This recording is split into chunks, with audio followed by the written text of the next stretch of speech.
Thank you for joining us today. We really appreciate having a time and a space to talk about a community resource that we're really wanting to put out there. It's been a really rough past couple years, and we just really want to be of support and a resource to anybody who really would like to have something during this time. And today I've invited two of my really good friends at the Joshua Center. I have Joi right here, who's a co-founder of the Resilient Black Women. And I have Lindsey here with us this morning. And we're going to try to talk about the topic of grief. And that's a really, really heavy word, right? Just upon hearing it. And we're going to try to bring some clarity to this really hot topic today. So first off, what is grief, ladies?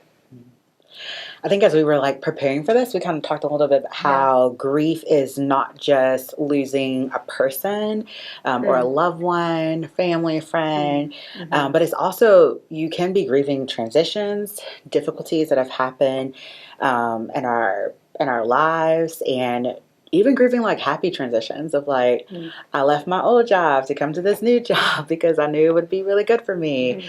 But then I'm still grieving the routine of what that old job meant and how that was. And so I think it's really important that we just kind of identify that grief is not just when someone dies, but it's really any kind of major transition. I feel like I've had clients who have grieved when their kids went off to college, when their kids went to kindergarten, right? It's all these different life transitions that can cause us to either feel some disconnection within our bodies or feel some disconnection within our community. That is grief. Yeah. What would you add to that? I mean, I love that you're saying that it's not just when someone passes. Grief is a highly emotional response when we encounter loss. But I think what gets tricky about grief is that we've encountered so much loss the last couple of years. And so it's just loss stacked on loss, and it can feel really confusing because there's been a number of good things that have happened, but there's also been a lot of what I'm hearing this phrase used a lot called ambiguous loss, that you can't quite touch it, you can't quite figure out why you feel loss or sadness. And grief is not just, I think, a weight of maybe sadness. It's also this complex emotional response, and your body gets dumped with stress hormones. And so it's a very physical thing happening in your body as well. And so grief is tricky to describe and even define, I feel like, but it is highly emotional and highly physical and a response to loss. And we've encountered a lot of loss the last couple of years. Yeah. It's almost, there's this element that we've been facing the same thing, but in responding differently, and in it really trying to still maintain connections. Yeah. And that's been the challenge. And we do see that, and we just want to acknowledge that, right, today. Yeah. So thank you so much, ladies. I really, really appreciate that. So what does it, I'm just curious, what does it mean to grieve, right, as a response to I'm feeling a lot. Maybe sometimes I notice it, sometimes I don't, and it's really confusing to me and my body. And I just know that I don't feel like myself. So what does it really mean to have, what does it mean to grieve? I think this is a really tricky question because I think we have to consider your own cultural background of what has been appropriate and inappropriate to grieve based on the culture and your family of origin. And so I think, which is why I love how we describe what grief is. It's not just when someone dies, which we may all think that's an appropriate time to grieve. And we may be telling ourselves it's inappropriate to grieve because I lost this job, or I changed jobs, or I moved from this house, or I took in my mom, or whatever. And so I think being able to say really, how have I witnessed grief with others? I remember when I was working during my pre-internship time, I worked at a clinical facility where all we did was grieve. And one of the questions that they would ask, that they asked me in my interview was what has grief looked like for you? And I remember being I don't think anybody's ever asked me that. And when I got to the answer, it was oh, my first time losing someone was usually my godbrother who died at 16. And when she asked me, what did that look like? I'm oh, I was with my church. I was surrounded by these people. It was a really big deal because he was a youth. Like, everybody was there. We had this huge service that was just for us as the youth. And I remember them saying, we've never heard anybody talk about grief like that. Like, right. So I think you have to think about, well, how have you witnessed grief? And within your culture, within your family of origin, what has been acceptable, and what has not been acceptable. And I think, like, the way of grieving just makes me think a lot more about, like, who is in my circle that will help me acknowledge what has happened. Because I think that's often the part that gets blocked in a way. Like, maybe I don't have a lot of people who acknowledges this job transition or this job loss or this move as grief. And so it makes it hard for me to validate that too in my own life. It's almost an argument for having individuals in your life that have gone through a lot of different things, because then they will have experienced that. But I love what you just said about, based on who you're with, the type of context you're in, maybe the type of organization you're a part of, what they typically encounter or talk about will create some norms around grief. I was talking to someone actually just this morning who recently went through a miscarriage, and their thought was, no one had ever talked about it. Right. And so I thought I just had to get through it. I didn't know I was allowed to talk about it. I didn't know that there was something to actually grieve. I just got to get through it. And so having had one myself and being able to say, I know what that feels like. I know what people say when it doesn't land. And really just being able to sit and listen. To grieve, I think, means to give a lot of space. To kind of honor whatever emotion, whatever processing need is coming up at the moment. And like you were saying, Joy, it's really important to do that with other individuals who can listen, I think, and not be overwhelmed themselves by that story. For sure. Yeah, I really appreciate what you guys are bringing to the table today. There are differences, right, in how it may look. And then there's this place where you sit and listen and make space for it. And all these things, they kind of remind me of what Brene Brown was saying. It takes as long as it takes. Grief takes as long as it takes. And you cannot let people hurry you along or really trying to get over it, under it, around it. Grief is unfortunately something to walk through. And I loved what we've talked about previously. How do we organize the pains and the multiple just layers of emotions and perhaps trauma or backstory, things that may have popped up that we weren't aware of until something happens. Right? So it's that makes it so complex. Right? I love that you use the word organize there. Because I feel like sometimes grief in and of itself, even as a word, makes people feel like if I even acknowledge it or talk about it or give in to the emotions I'm feeling, I'm going to get flooded by it. I'm going to get overwhelmed by it.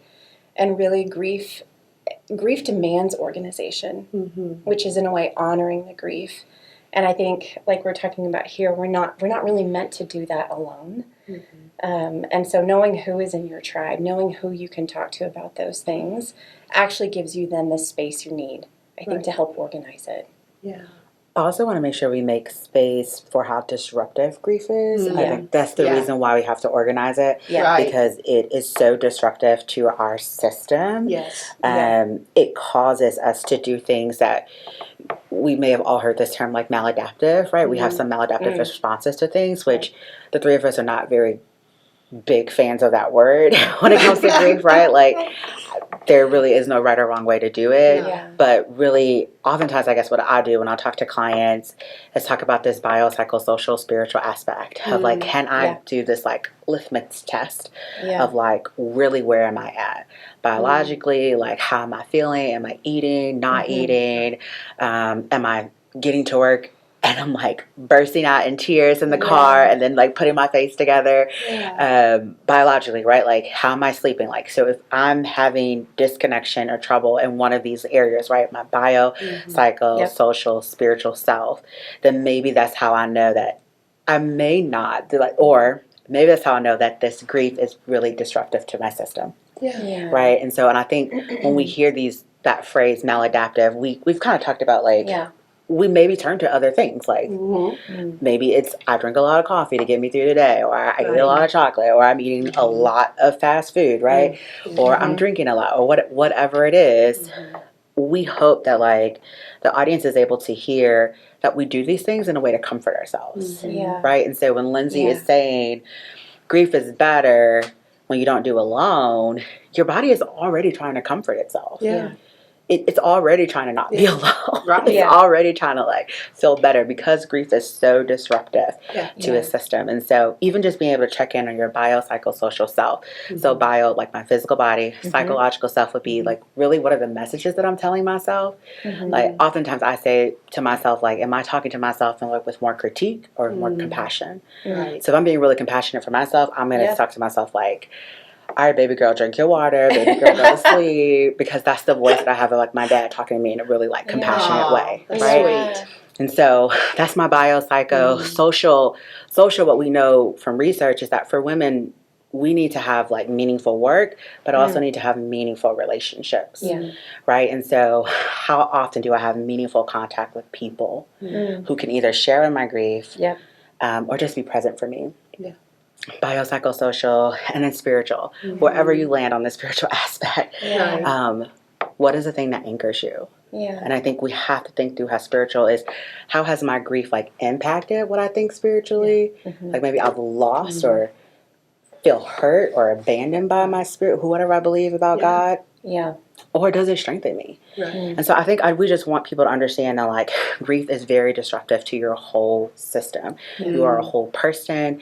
You are biopsychosocial, spiritual self, Yeah. and you have to take time to engage in that. Yeah. And then I think you can do the things of like what our last question is about, like how do we really respond? Yeah, for sure. Yeah. I love thinking about that because I think we hear it when you talk about the psychological messages we tell ourselves in grief. So often because it's so disruptive, you no longer feel at home in your body. In your own body. I like that part. In your circles. And so you start to tell yourself messages that sound like, what's wrong with me? I've just got to get over it. I've just got to get through it. Why can't I get past this? Right. And you feel so uncomfortable in all these normal circles that you exist in that make you a whole. And I love that you mentioned comfort, because I think whenever we feel disrupted in those circles, we desperately then want to feel comfort, feel more comfortable. And we can reach for a variety of things.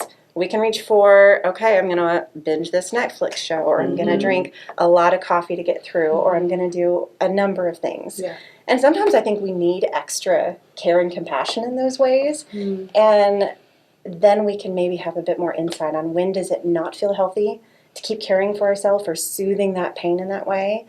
And does it also then hopefully prompt us to not be as isolated or alone? So I love that you mentioned that. And it also helps give us compassion for those walking through grief, knowing how disrupted they are in all their circles. It might give us some insight how to check in on them and how to care for them. Yeah, for sure. I really, really appreciate how this conversation is going, because we're talking about what would be considered that all those emotional responses in our bodies and everything, our spirituality, all parts are involved, and how normal this process really is, because grief is really about how we've loved and how we love and how we want to say hello again to the loved ones, and or I really want to just have a routine, have a schedule again. Right, and find comfort in the rhythm, a new rhythm in life. So I really like what we're saying, and these are some what are some healthy responses, right, to our own grief? What would feel comfortable, where I can be a little bit more at home with myself and others, my significant others who are in my circles. Right? So ladies, take it away. Immediately the first thing that comes to my mind is actually acknowledging the loss, naming it, saying this matters to me. I love that you just said grief really in a way tells us about what we love. And so honoring it by saying, man, I miss that rhythm, or I miss that routine. I miss seeing people the last 2 years. I miss not being able to do this or that, or I lost someone. Yeah. And so being able to name what we've lost, I feel like is that first step. Yeah. Because then we can share that with someone too. When we can name what we've lost, we also then find the language and the organization a bit better to then invite someone to join in that with us. Right. Yeah. Thank Yeah. you. I think it's about really remembering what you said earlier, right? That what Brene Brown said, it takes so long as it takes. I think there's so much research. It's like, if you lost a loved one, it takes 7 years or 3 years. Yeah. It takes as long as it takes. And so if we can give ourselves the permission to linger, however long you need to linger, and what feels, oftentimes I hear people say like sad or anger, like negative emotions, and linger however long you need to linger in that. Like literally give your body permission for that. I think that's how you, in a healthy way, respond to grief. Oftentimes, I know we all say this to our clients, right? Like, we encourage our clients to schedule their grief, give themselves a time and a place to feel what they need to feel, to explore those emotions. And what I tell my clients, like, if they schedule their grief, like, it's like 10 minutes, set a timer on your phone, be done with it. Then after that, ask them to connect. Ask them to connect to someone in their tribe, in their circle, that they can just say, hey, I'm struggling today. And I just wanted to let you know. Well, we know that research is like just that immediate, like text back or confirmation, like, oh, I'm thinking of you, I'm praying for you. Like that immediately helps to down-regulate their body, soothe, comfort their body, without even that person being really close to them, like physically in proximity to them. So I hope that like our community, as we think about like how we have all lost so many things, missed out on opportunities, had to pivot so many times, that we remind ourselves to like schedule a time to be sad, angry, all the stages of grief about it, and then reconnect. Because what we're saying is grief is better if we don't do it alone. And we know that it's so disruptive to our system that it makes me want to isolate anyways. Right. I think one of the things I love about the idea of scheduling grief, which I think is maybe a new concept for a lot of people, is that you give yourself the space then to honor whichever part of the grief comes up that day. We even kind of use this idea of like a circle where scheduling your grief allows you to bounce from, maybe it's anger today, maybe I'm incredibly angry, and our fear, I think, is being swept away by the emotion or flooded by the emotion or overwhelmed by the emotion. And so in honoring it in smaller chunks and then giving yourself a timer that says, okay, that was my day, that was my moment to honor this part, I'll do it again tomorrow, then allows you also to honor whatever the emotion is tomorrow. The grief tomorrow might be sadness. It might be a number of things. But I love the reminder that it takes as long as it's going to take. And we need it in small doses to actually allow our body to organize it. Because we know when we push it down, it's going to come out sideways. It's going to come out and leak out somewhere else. Yeah, appreciate you guys saying that, giving the permission, the space for ourselves and for other people. And really, it reminded me of the very first thing. What do you notice? Ooh, I woke up this morning. Oh, something is just not right. It feels a little off. Like I don't X, Y, and Z, you know? I really, really would encourage us to do a quick check-in. Take notice. What's happening for you this morning? Did you get enough rest? Did you not? Did you eat too much fried food the night before? Did I have too much sweet tea? Right? In wrapping up our conversation today, I really appreciate you two, and it reminds me of how headaches and heartaches, those are universal. They're universal, and grief is a really normal part of life and of being a fully alive human being. And it means that we have a heart to live, to love, to laugh, to be with, to connect. all those really beautiful things. And so I'm grateful for you two. Any last comment, anything that you guys would like to wrap us up with this morning? I love what you just said about how grief actually is an indicator of our humanity. Mm-hmm. I think sometimes people I often have clients say, oh, I've never really experienced a deep grief. Yeah. And I think actually we all have, and we all are currently. And so I love the reminder that to be human hopefully means to love. Yeah. And we lose at times what we love. And so to be human is to encounter grief. Mm-hmm. Right. And I hope that we just all remember that we don't have to be alone with it. Yeah. It is a story worthy to be shared with the people that you are with, right? I think I heard on another podcast, the guy said that pain needs to be witnessed, it needs to be seen and believed. Yeah. And so regardless of what your grief is, a loved one, a transition, the pandemic, racial trauma, your pain deserves to be seen. Yes. Your story is important, Yeah. and you are not alone. Love that. Thank you, ladies. Yeah.